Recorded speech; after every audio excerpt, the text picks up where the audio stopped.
প্রিয় শিক্ষার্থীবৃন্দ, আপনাদের সবাইকে স্বাগতম জানাচ্ছি জাভা প্রোগ্রামিং এর নতুন আরেকটি অ্যাসাইনমেন্টে।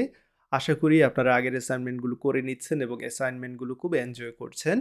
যারা অ্যাসাইনমেন্টগুলো এনজয় করছেন ডেফিনেটলি আপনাদের ওপিনিয়ন জানাতে ভুলবেন না এবং আপনাদের মতামত জানাতে ভুলবেন না যে কিভাবে আরও ইমপ্রুভ করতে পারি অ্যাসাইনমেন্টগুলো। তো যাই হোক, শুরু করে দিই অ্যাসাইনমেন্টের সাথে আপনাদের পরিচয় করিয়ে দেওয়া।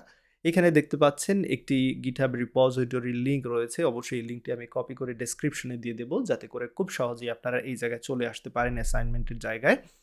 তো এই অ্যাসাইনমেন্ট মূলত কি করবে, আপনার সুইচ রিলেটেড যে নলেজটা আপনি গেইন করেছেন অলরেডি সেটাকে টেস্ট করতে সাহায্য করবে। অর্থাৎ সুইচ, কেস, ব্রেক, ডিফল্ট যে 4টি কিওয়ার্ডের ব্যবহার দেখেছেন সেগুলো ব্যবহার করার সুযোগ হবে এই অ্যাসাইনমেন্টে। তো দেখতে পাচ্ছেন অ্যাসাইনমেন্টে অলরেডি স্টেপগুলো বলে দেওয়া আছে কি করতে হবে। প্রথমেই এই অ্যাসাইনমেন্টটা হচ্ছে একটা কল সেন্টারের কথা চিন্তা করুন, যেখানে আপনি কোনো একটা অপশন দিতে পারবেন। সো যে কোনো একটা অপশন, সেটা হতে পারে 1, 2, 3 অথবা অন্য যে কোনো একটা অপশন। ধরা যাক আপনি 1 থেকে 9 এর মধ্যে কোনো একটা অপশন দিতে পারবেন। তো যদি আপনি 1 এ চাপ দেন, অপশন হিসেবে যদি 1 দেন, ইউজার যদি অপশন হিসেবে ইনপুট হিসেবে 1 দেয়, সেক্ষেত্রে বলবেন যে ল্যাঙ্গুয়েজ বেঙ্গালি এইটা সিলেক্টেড করা হয়েছে। যদি সে ইউজার ইনপুট হিসেবে এখানে 2 দেয়, সেক্ষেত্রে বলবেন হিন্দি ল্যাঙ্গুয়েজ সিলেক্ট করা হয়েছে। যদি 3 দেওয়া হয়, সেক্ষেত্রে বলবেন উর্দু ল্যাঙ্গুয়েজ সিলেক্ট করা হয়েছে। এবং অন্যান্য অপশনের ক্ষেত্রে, যে কোনো অপশনের ক্ষেত্রে বলতে পারে ইংরেজি সিলেক্ট করা হয়েছে। তো দেখতে পাচ্ছেন এখানে স্টেপগুলো বলে দেওয়া আছে।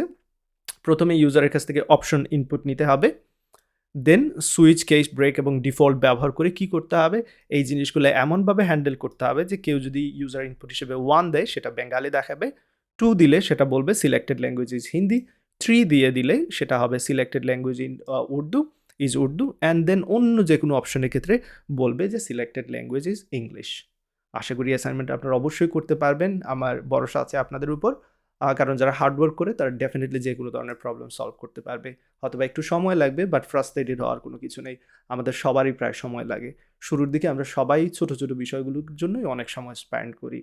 সো আস্তে আস্তে করে সামনের দিকে এগিয়ে যেতে হবে। আসলে আপনি অনেক দূরে যাওয়ার জন্য যেই প্রসেসটা, সেটা হচ্ছে প্রথম স্টেপ নিতে হবে। কোথাও যেতে হলে অনেক দূরে, আপনাকে প্রথম স্টেপ মানে নিতে হবে এখানে, সেটা হচ্ছে ইম্পর্টেন্ট। So that's all. এবার আপনারা প্র্যাকটিস করবেন এবং এই অ্যাসাইনমেন্টটি খুব শীঘ্রই সলভ করবেন। ভিডিওর কমেন্টে অ্যাসাইনমেন্টটি সাবমিট করবেন, অন্যান্যরা রিভিউ দেবে এবং আপনি অন্যান্যদের অ্যাসাইনমেন্ট অবশ্যই রিভিউ করবেন। সবাই ভালো থাকুন, সুস্থ থাকুন। আল্লাহ হাফিজ।